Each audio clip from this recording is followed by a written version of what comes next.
Assalamualaikum warahmatullahi wabarakatuh. Di sini kami kelompok 3 ingin mempresentasikan mata kuliah Ekonomi Digital, dan di sini kelompok kami beranggotakan 5 orang.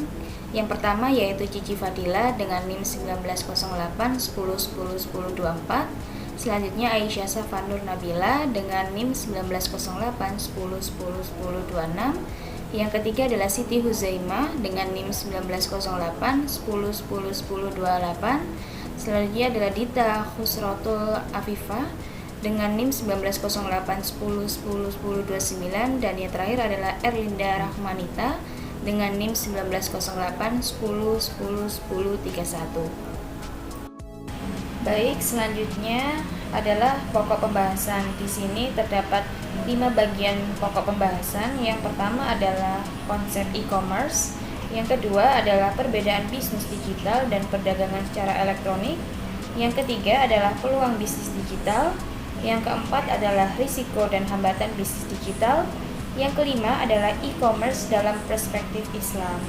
Nah, berikutnya akan dijelaskan tentang pokok pembahasan yang pertama oleh rekan saya.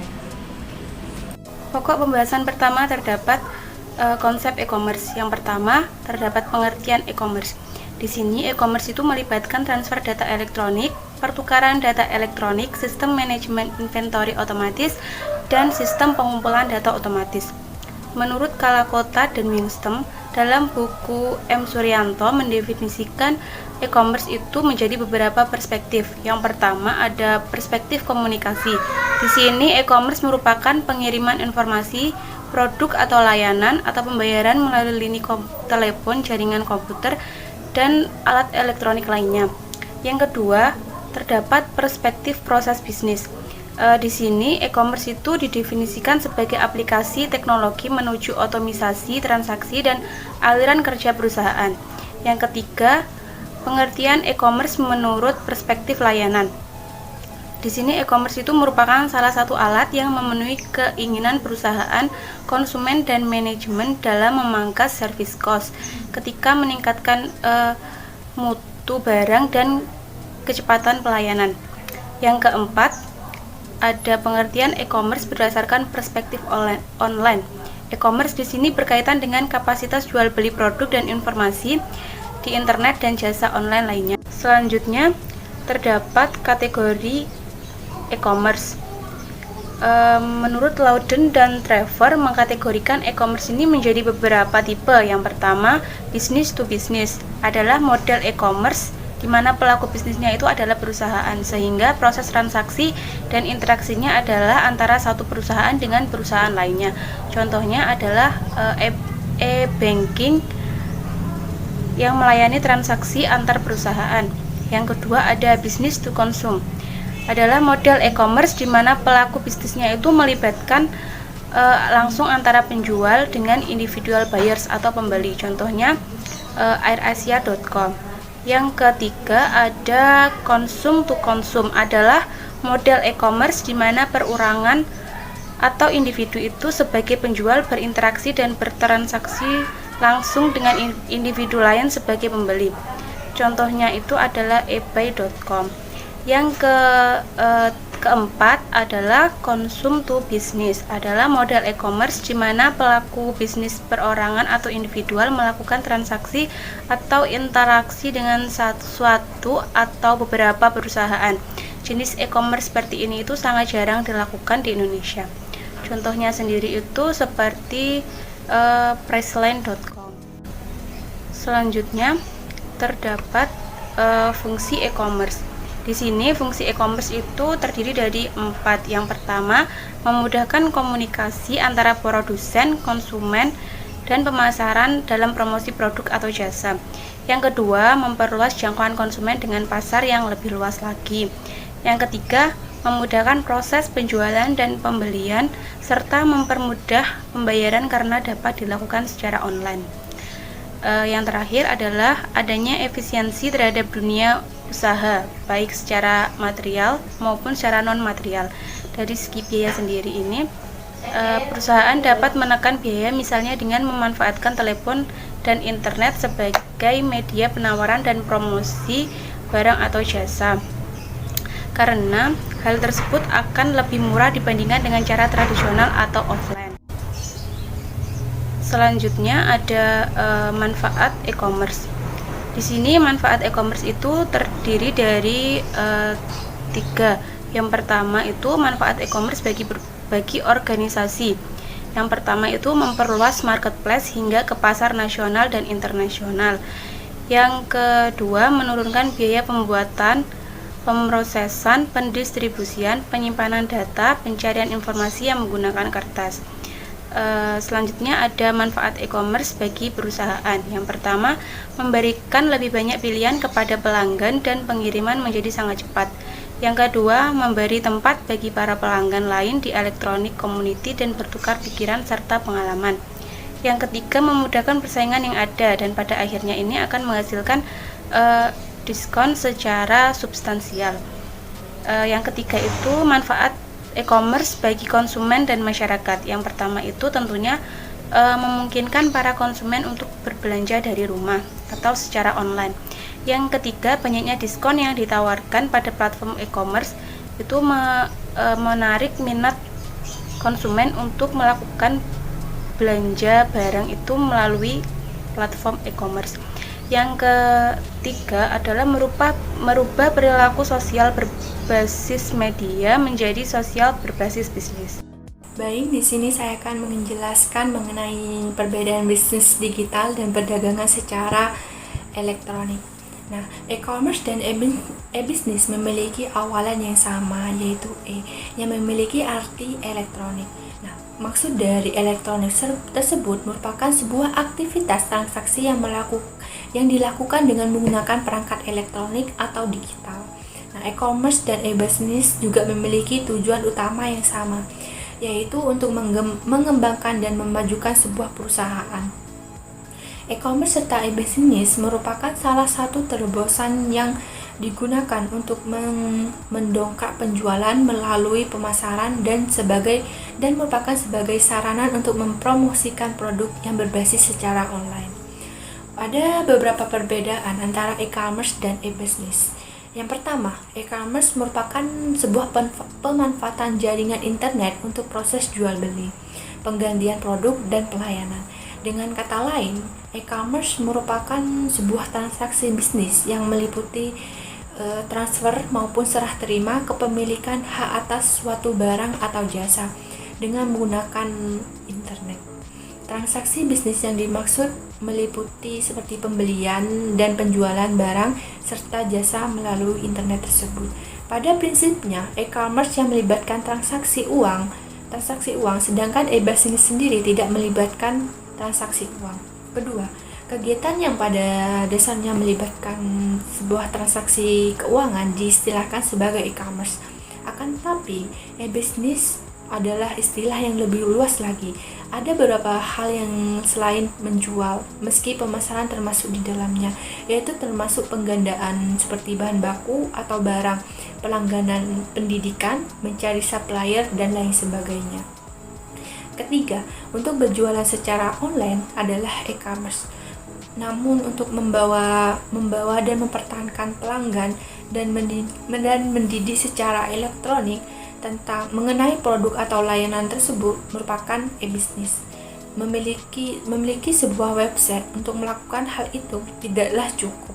Akan tetapi membuat situs profesional yang dibangun dengan teknologi terbaru untuk menangkap sebuah perhatian pengunjung dan memenangkan apresiasi dari mereka, maka itulah yang kita perlukan. Nah, bila uang yang terlibat, maka hal pertama kali pengguna cari yaitu keselamatan dan keamanan yang menggunakan uang tersebut. Untuk memiliki sebuah website dengan kualitas yang baik sangatlah penting. Keempat, e-commerce juga telah ditetapkan sebagai proses yang meliputi penarikan pelanggan, pemasok dan mitra eksternal. Untuk sementara, e-business sendiri meliputi internal, seperti proses produksi, manajemen investasi, pengembangan produk, manajemen risiko, serta keuangan. Secara keseluruhan, e-commerce dapat digambarkan sebagai penggunaan internet dan web untuk transaksi bisnis. Lebih formalnya, secara digital memungkinkan terjadinya transaksi komersial antara organisasi dan individu. Keempat, e-commerce berorientasi pada transaksi perolehan uang yang melibatkan pertukaran uang. Nah, untuk sedangkan e-business sendiri berorientasi pada kepentingan dalam jangka panjang yang bersifat abstrak. Misalnya itu seperti kepercayaan dan pelayanan terhadap konsumen, peraturan kerja, relasi antar mitra bisnis, serta penanganan kasus sosial. Dan juga semua aspek dalam berbisnis yang di dalamnya termasuk seperti perancangan dan pemasaran produk, manajemen pemasok, dan lain sebagainya. Nah, selanjutnya, di sisi lain, e-bisnis dapat digambarkan sebagai sebuah proses digital yang memungkinkan proses transaksi dalam sebuah perusahaan yang melibatkan sistem informasi di bawah kontrol yang kuat. Untuk selain itu, aplikasi e-bisnis bisa turun menjadi e-commerce ketika sebuah pertukaran nilai itu terjadi. Pada saat ini, kebanyakan masyarakat menggunakan e-commerce dan e-bisnis secara bersama karena keduanya merupakan bagian yang tidak terpisahkan dalam proses e-bisnis tersebut. Hal tersebut dapat diterapkan dalam kerangka tertentu, misalnya itu seperti sebuah aktivitas jual beli. Baik, perkenalkan di sini saya Erlinda Rahmanita. Saya akan melanjutkan pembahasan mengenai peluang bisnis digital. Nah, dalam hal ini, yang pertama saya akan membahas mengenai pengertian bisnis digital itu sendiri.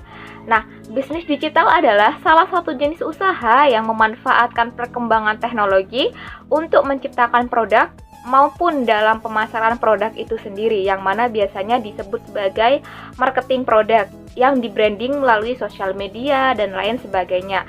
Nah, dalam hal ini sangat relevan sekali pada negara Indonesia, yang mana pada era saat ini negara Indonesia memang sangat digencarkan dengan adanya digitalisasi, di mana peluang untuk melakukan digital bisnis sangat besar sekali untuk dilakukan di Indonesia.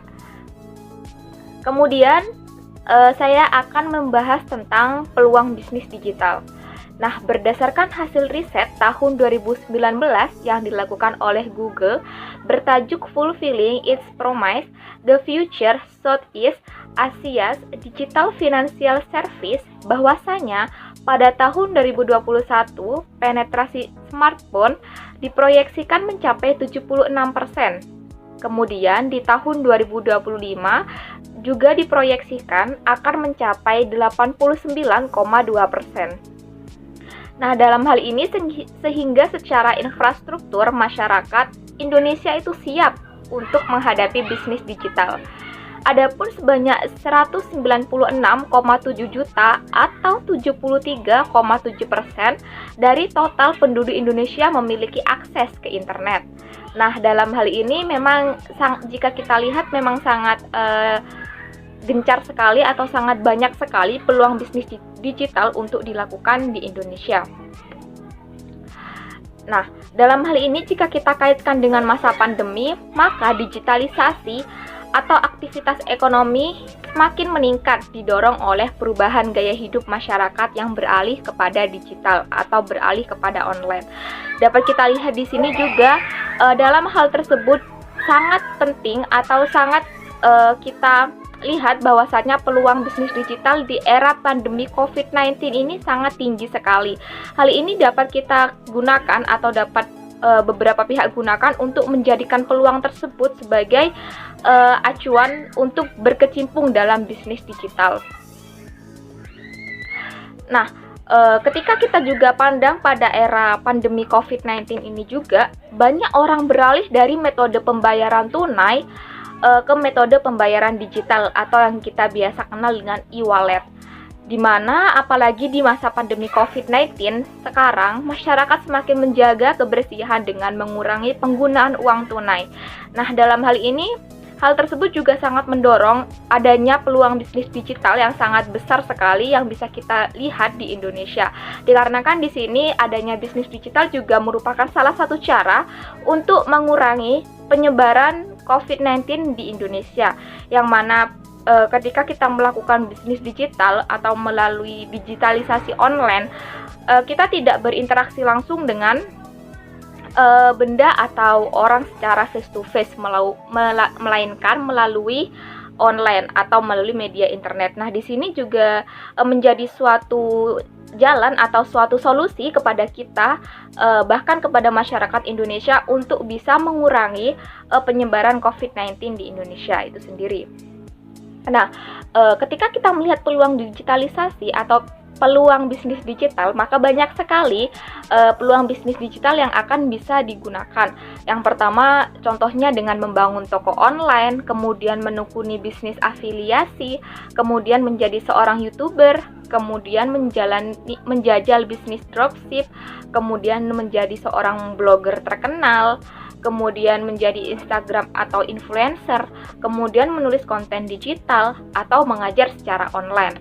Nah, di mana perubahan-perubahan kepada online atau kepada digitalisasi yang sangat pesat ini diharapkan untuk bisa memberikan suatu perubahan kepada masyarakat untuk bisa mencegah adanya COVID-19, juga membiasakan masyarakat untuk beralih ke digitalisasi atau bisa kita katakan bahwasanya masyarakat bisa untuk melek dalam teknologi seperti itu. Kemudian selanjutnya saya akan membahas mengenai faktor-faktor keberhasilan rencana bisnis digital.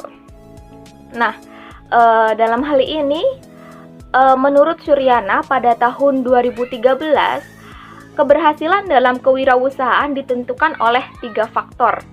Yang mana yang pertama yaitu mengenai kemampuan dan keamanan. Nah, kemudian yang kedua yaitu tekad yang kuat dan kerja keras, kemudian kesempatan dan peluang. Nah, yang pertama yaitu mengenai kemampuan dan kemauan. Nah, orang yang tidak memiliki kemauan, tetapi banyak kemauan, dan orang yang memiliki kemauan, tetapi tidak memiliki kemampuan, nah, keduanya tidak akan menjadi wirausahawan yang sukses. Sebaliknya, memiliki kemauan dan dilengkapi dengan kemampuan akan menjadi seorang yang sukses. Kemauan saja tidak cukup bila tidak dilengkapi dengan kemampuan atau hasrat keinginan dari kita itu sendiri. Kemudian yang kedua yaitu mengenai tekad yang kuat dan kerja keras. Nah, orang yang tidak memiliki tekad yang kuat tetapi memiliki kemauan untuk bekerja keras, dan orang yang suka bekerja keras tetapi tidak memiliki tekad yang kuat, keduanya tidak akan menjadi wirausahawan yang sukses. Kemudian yang ketiga yaitu mengenai kesempatan dan peluang. Nah, kesempatan dan peluang ini bisa kita lihat dari adanya peluang bisnis digital yang ada di Indonesia. Nah, ada solusi, ada peluang. Begitulah katanya. Sebaliknya, tidak ada solusi, tidak akan ada peluang juga. Nah, dalam hal ini peluang ada jika kita menciptakan peluang itu sendiri, bukan mencari-cari atau menunggu peluang yang datang kepada kita. Nah, dalam hal ini sebisa mungkin kita menciptakan peluang itu sendiri dengan membuat bisnis digital yang mana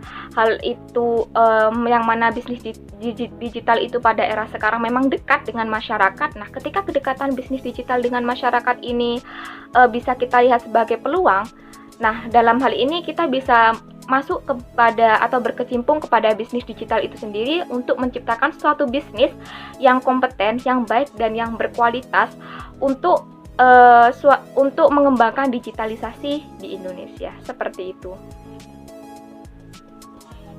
Baik, pemaparan selanjutnya akan dilanjutkan oleh rekan saya. Terima kasih. Baik, selanjutnya saya akan menjelaskan mengenai risiko dan hambatan dalam berbisnis secara digital. Yang pertama adalah risiko dalam menjalankan bisnis digital. Di sini terdapat 7 bagian. Yang pertama adalah adanya kompetitor, di mana kemudahan yang ditawarkan dalam menjalankan bisnis secara digital ini menarik banyak perhatian bagi para pelaku bisnis untuk terjun ke dalam bisnis digital.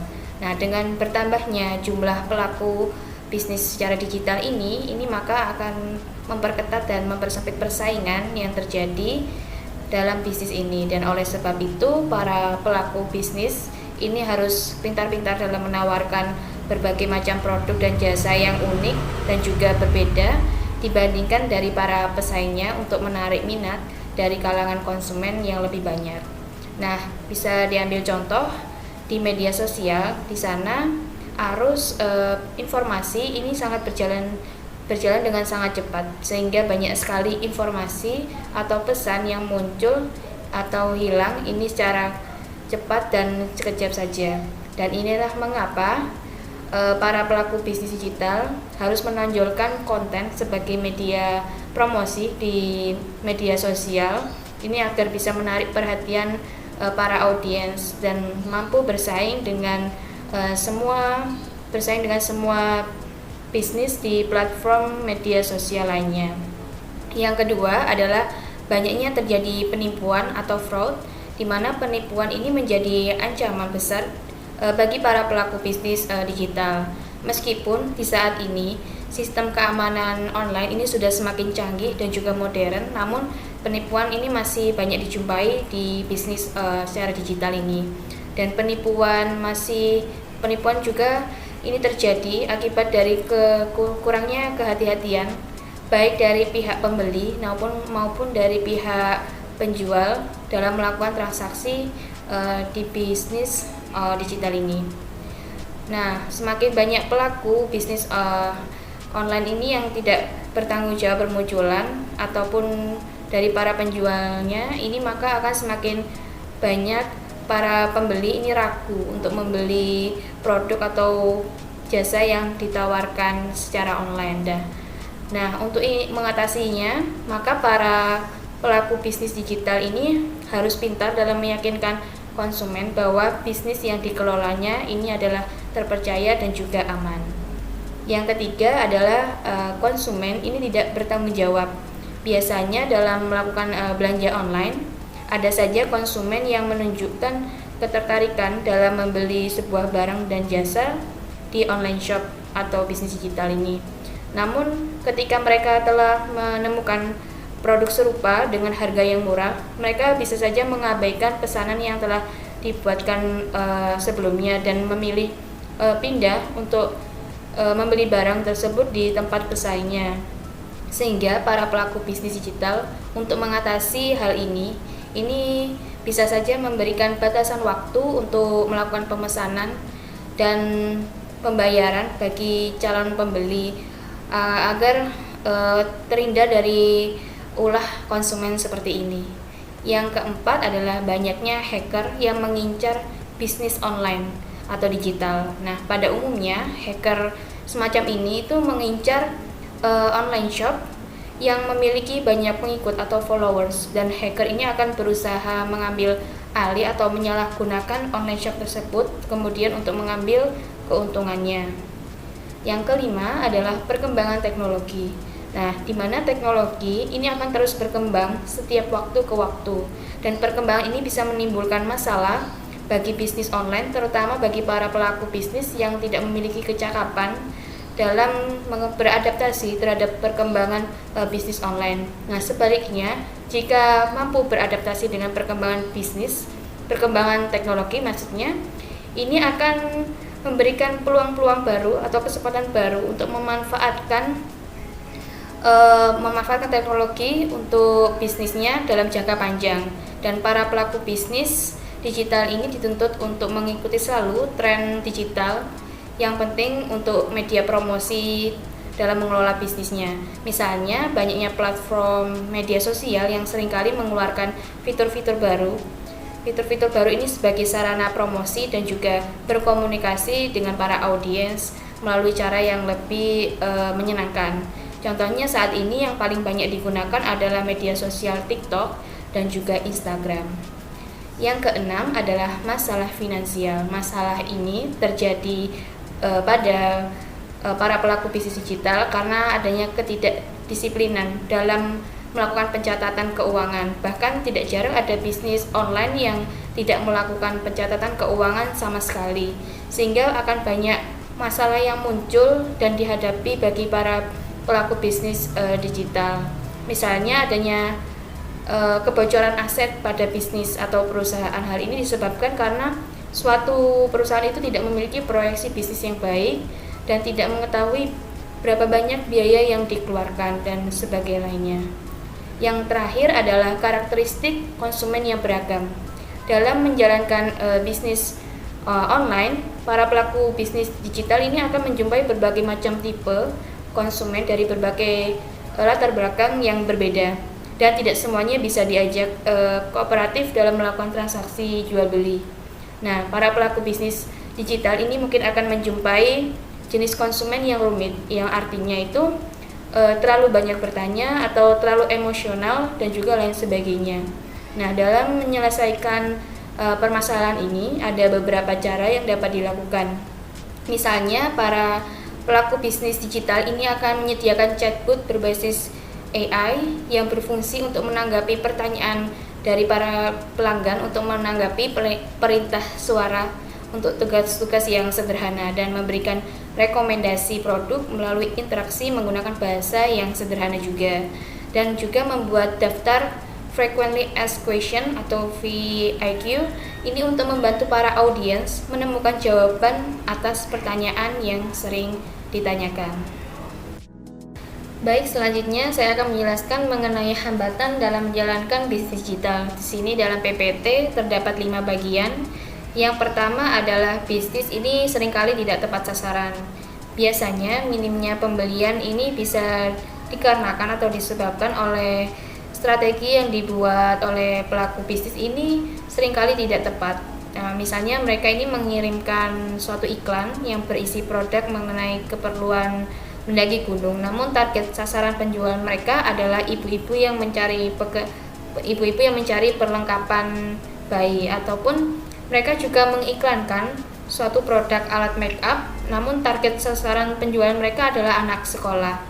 Nah, oleh karena itu pelaku bisnis ini perlu melakukan suatu riset, misalnya dalam meminta subscribers atau pengikut untuk mengisi kolom minat yang telah disediakan sebelumnya, dan setelah itu informasi yang telah dikumpulkan ini bisa menjadi berguna bagi para pelaku bisnis digital untuk memulai mengiklankan kembali produk sesuai minat masing-masing pelanggannya.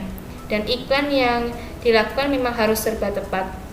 Contohnya adalah iklan ini harus dipasang dengan media yang tepat, selanjutnya menunjukkan pada target audiens yang tepat dan juga timing yang tepat pula. Yang kedua adalah loyalitas customer atau pelanggan yang kurang. Trik yang bisa dilakukan untuk meningkatkan loyalitas ini adalah semacam loyalty program. Contohnya adalah memberikan rewards kepada pelanggan setianya. Sebagai contohnya, setiap kali ada yang berbelanja dengan jumlah pembelian tertentu, mereka, para pelanggan ini akan mendapatkan semacam poin, dan poin ini akan ditotal atau diakumulasikan dan akan ditukarkan pada voucher, potongan harga, ataupun hadiah secara langsung. Nah, selain itu juga pelaku bisnis digital ini dituntut juga harus tanggap dalam melayani konsumer atau pelanggan ketika ada masalah dan komplain. Dan dengan penanganan yang handal ini akan membuat pelanggan ini menjadi senang dan juga tidak mudah pindah pada produk atau pesaing lainnya. Yang ketiga adalah tersedia beragam jenis produk yang serupa. Dalam menjalankan bisnis online atau digital ini pasti para pelaku bisnis akan menjumpai banyak online shop yang menjual produk serupa. Dan namun dengan ini pelaku bisnis harus mencari cara yang berbeda untuk menarik minat para audiens atau pelanggannya. Mulai dari pemberian harga yang lebih murah, mengadakan promo, dan juga lain sebagainya, ataupun memberikan hadiah secara langsung kepada para pembeli.